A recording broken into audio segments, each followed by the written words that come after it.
ẹ wo ẹjẹ́ nǹka àyà Ọmọ́táyọ̀ Olúwabùsáyọ̀ Janet ní o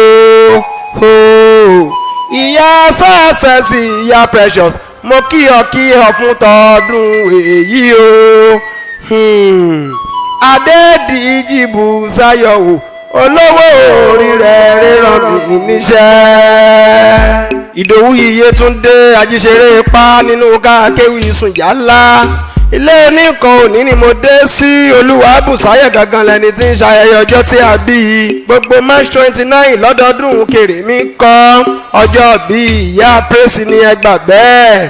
ẹ̀kọ́ lọ́dún ni o nítorí gbogbo ìbálòpọ̀ kọ́ ló ń doyún, gbogbo oyún tí ẹ̀ ń wò yẹn kọ́ ló ń dọmọ, gbogbo ọmọ tí ẹ̀ ń wò yẹn kọ́ ní dúró gba orúkọ lọ́jọ́ súná, gbogbo ọmọ kọ́ ní ṣe é mú yangan àdìtú ọ̀rọ̀.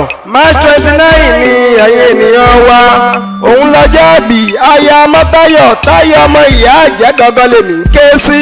Olúwabùsáyọ̀ mi ò ní kàgbákò ọmọ adarí oorun mọ́mí sọ́sẹ́ẹ̀sì súnmọ́ bí ọkọ rẹ̀ ríran mi níṣẹ́ pé kí n máa kì ẹ́ lóríkì tó wáyà mi. Délé Solú o ìmọ̀dúrà abilẹ̀rìn o abilẹ̀rìn o ìmọ̀dúrà ọmọ afọlẹ́rìn. Délé Solú bá mi ọmọ agbélé ọ̀rọ̀ àpáká bàbá mi wo èèyàn bíi mẹ́ka méjì. Bí a ṣe wọn ará Ìbàdàn bẹ́ẹ̀ la ṣe wọn ará Ọ̀yọ́, bí a ṣe wọn ará ilé la ṣe wọn ará oko.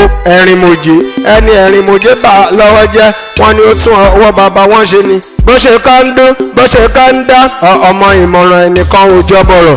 Ìmọ̀ràn tí a bá nìkan ọgbà orí asán ní já sí.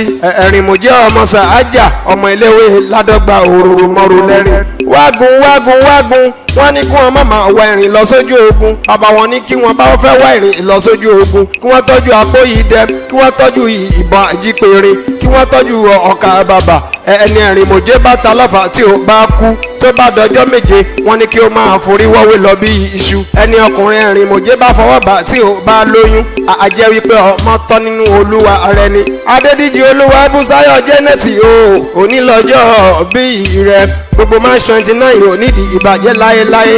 Ọkọ rẹ̀ rírán mi níṣẹ́ o Ayọ̀ Ọmọ́táyọ̀ o ọmọ ìyá àjẹ́ mo jíṣẹ́ tó rán mi wípé kí n máa kí olólùfẹ́ rẹ. Mọ́mí sọ́sẹ́sì o ikú ò ní pa ọ́ fáwọn ọmọ rẹ̀ lọ́lá Ọlọ́run ọba ìlàyé aláwòrán bí Ọlọ́run ọba ò ní jẹ́ o ṣánkú. Ó ti ṣọdún èyí ó ṣe mí ìtọ́mọ tọkọ lọ́lá Ọlọ́run ọba. Happy birthday to you. Gbogbo March 29 lọ́dọọdún lọ́jọ́ bí Adédìjì Olúwabùsáyọ̀ Janet yìí o. Bí wọ́n bá wá bí yín wípé ta ló kọrin ewì sí yín létí ẹ bá mi máa sọ fún wọn wípé Ìdòwú Iye ni. Ìjẹ̀bú Waterside lèmi kúkú ti wá. Ọmọ Ìwòpín Àjídà gan lèmi. Ìdòwú ọmọ Ògúnbàjò.